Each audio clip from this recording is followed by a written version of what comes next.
Hello everyone, welcome to another display video. I'm Andrew, and today we're talking about the Famicom.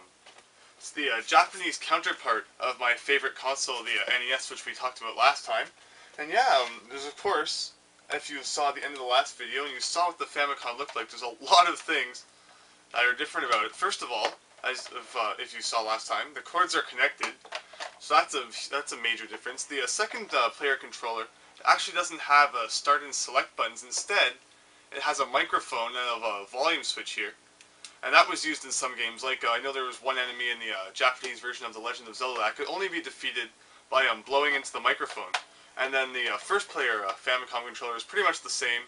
Although yeah, if you want to pause a two-player game, you're gonna have to press start on the first player controller. So that's kind of weird, and definitely something that we didn't have to do here in North America.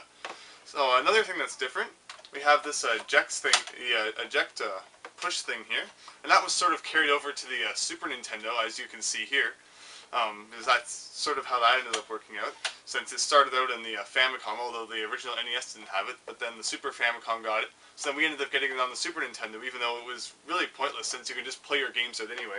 There's not really much point in using the eject button. But yeah, as far as the cartridges go, so if this is our North American cartridge, this is what the Japanese cartridges look like. They're a lot different, a lot smaller. The North American ones have 72 pins on the bottom, while Japanese ones only have 60.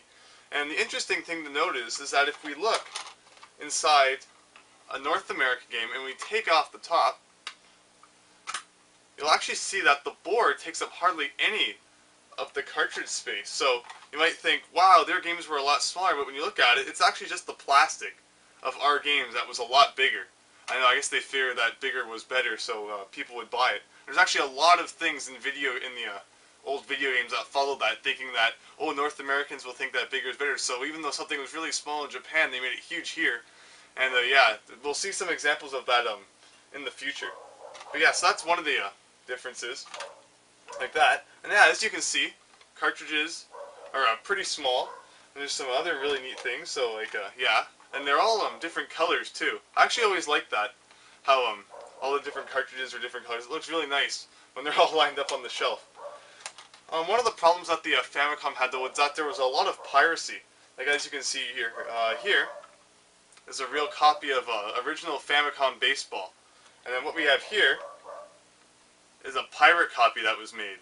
And you can usually tell the weird case, although there are some different kinds of Famicom cartridges, like sometimes different companies would have different cartridge types depending on what the game was. Yeah, but if you look on the back, this one has English writing, and this one has the Nintendo's normal Japanese label. So this would be like the warning that you see on the back of an NES game, so like the caution and stuff like that. But yeah, and then to even further the fact that it's fake, you get English text that's all full of funny typos and stuff like that.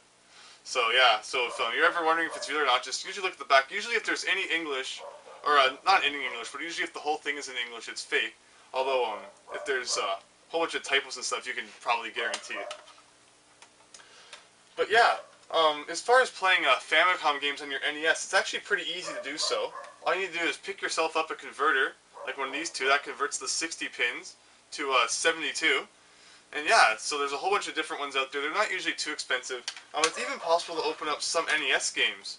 Some of the original NES games, some of the ones that have 5 regular screws in them, so you can just open them with a normal flathead screwdriver, instead of the ones that only have 3 Nintendo security bolts in the back. And you might even be able to find an official Nintendo 60 to 72 pin converter, since I think it was during the very first holiday season that after the NES came out, they were short on official NES boards, so what they actually had to do is create their own converter so they could use some of the Famicom boards and just convert them to the NES format. And they did that with some of the older games like Gyromite, and Stack Up was one that a lot of the games will have that converter in if you open them up. And yeah, one more other thing I wanted to point out was the Famicom disk system, which is actually an add-on. And so you have the RAM adapter too, that plugs into the top of the Famicom, which was actually an add-on for the original Famicom, and I'll just plug that in and show you. So what this would be, what this would do, is you plug it into your Famicom, so you pretty much have this now, And instead of playing cartridges, you could now play games that you pretty much got on these floppy disks.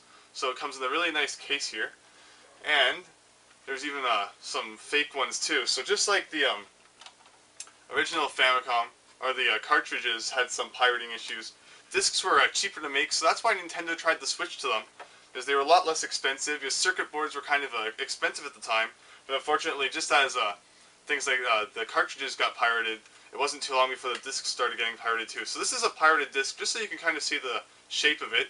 It's hard, so it's pretty much just like your old style floppy disk, except there's no metal protector to keep the dust out, so that was a big problem. The discs often failed because dust got in them, or they got demagnetized and things like that.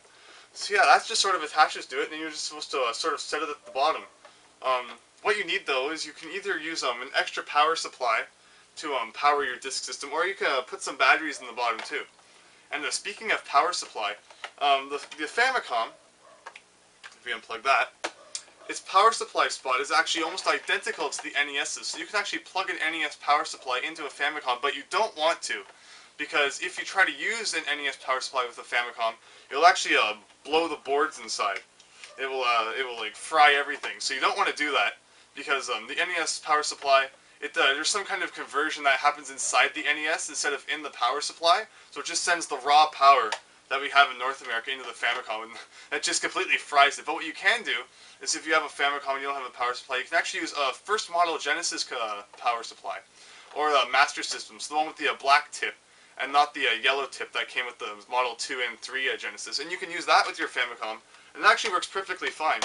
There's a whole bunch of other weird things too that the original Genesis power supply will work with. So you should, if you're missing a power supply, you should definitely pick one of those up, because that will work, and that will get your Famicom up and running. And as far as the audio-video cable, it's exactly the same one that the NES uses. Yeah, there's no spot for red and yellow cables at this time, although there is for the RF. You can plug that in. But yeah. So basically, Famicom had a lot of pirating issues, as you can see. Fake cartridges and fake discs. Because even though the discs were cheaper to make for Nintendo, it pretty much just made it even easier for pirators. Although that's why when the NES came here, it had lockout chips that only official games would be able to be played, because they had this lockout chip on the game, and then it would correspond with the lockout chip inside the console. So then, that way, they tried to stop people from making fake games. Well, you still got the odd sort of unlicensed thing, as you can see here. You sort of have the Miss Pac-Mans, the Tension games, and a few other things too unlicensed, because they kind of made their own workarounds by like zapping the lockout chip to sort of disable it for a second while the game started working and things like that. But overall, that's pretty much why Nintendo was so down and strict on it, because they didn't want it like the Famicom. Because there's a lot of pirate games for the Famicom, actually. Usually, if you're looking through a bunch of Famicom games at the store or something, there'll be at least a few pirates and fake ones, because they're just so common out there. And of course, Famicom also had a whole bunch of multi-carts too. It's like this is 110 in 1, and what you usually find on these is a whole bunch of older things like the original Mario Brothers, and a whole bunch of Famicom launch titles. A lot of the older things, nothing that takes up too much space. And even when I was showing this here, how this circuit board's small, of course this is just Bart versus the Space Mutants. It's not a very big game, but if you look in games that save and things like that, the circuit boards are going to be a lot bigger. And actually, that's a good thing to point out, because original Famicom games, they actually didn't save. The first Famicom games ever to save were actually on the disk system, because the disk system had some built-in save mechanisms. So games like The Legend of Zelda and Metroid, as you saw here, they all debuted on the disk system so that they could save. Because yeah, even Metroid in Japan, you could actually originally save it. I know that here we just had a password system. I think even Castlevania saved, since it was originally on the disk system in Japan. But then later, I guess carts started getting less expensive, and they developed the technology so that it could just be saved right to the cart.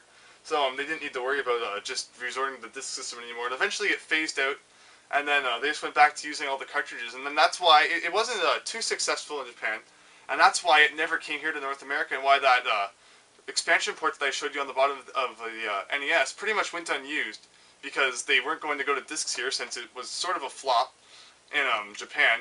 And you can even see that on the if you look on the bottom of the Super Nintendo and the Nintendo 64, you'll also find expansion ports. And that's because they had things that they released in Japan that didn't really end up being successful, so they never really ended up bringing them here. Yeah, and that's just sort of what happened. I think that's all that there really is to say with the Famicom. Of course, I pointed out all the main things: the controllers, eject, and all the different weird things about the carts and the disc system. So yeah, I think that's going to be it for this week. So thank you very much for watching. I hope you enjoyed, and I hope you'll join me next time for when we look at something different. So thanks, and see you then.